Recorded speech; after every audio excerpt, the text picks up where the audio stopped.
सेलू शहरातील वाढत्या अतिक्रमणाला आळा घालण्यासाठी आज शुक्रवार दिनांक 2 जानेवारी रोजी नगरपंचायत प्रशासनानं अतिक्रमणावर बुलडोझर चालवत धडक कारवाईचा इशारा दिला।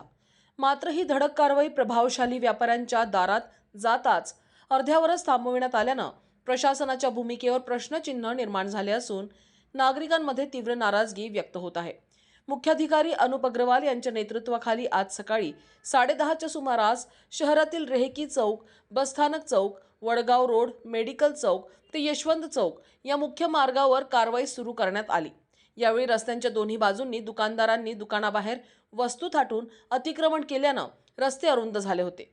परिणामी वाहतूक कोंडी, अपघातांचे वाढते प्रमाण आणि पादचाऱ्यांचा होणारा त्रास हा नित्याचाच विषय झाला होता। रस्त्यावर उभ्या असणाऱ्या बेशिस्त वाहनांमुळे शाळकरी विद्यार्थिनीचा गंभीर अपघात नुकताच शहरात घडला होता। याची गंभीर दखल घेत या पार्श्वभूमीवर नगरपंचायतीनं 10 दिवसांपूर्वी अतिक्रमणधारकांना नोटिसा बजावून स्वतःहून अतिक्रमण काढण्याचे आदेश दिले होते। त्यानंतर आज शुक्रवारी प्रशासन रस्त्यावर उतरले आणि काही ठिकाणी अतिक्रमण हटवून कारवाईची धार दाखवली। मात्र कारवाईचा गजराज रस्त्याच्या दुसऱ्या बाजूला असलेल्या काही मोठ्या व्यापाऱ्यांच्या अतिक्रमणापर्यंत पोहोचताच अचानक थांबला। या दुहेरी भूमिकेमुळे सर्वसामान्य व्यापारी आणि नागरिकांमध्ये संताप उसळला।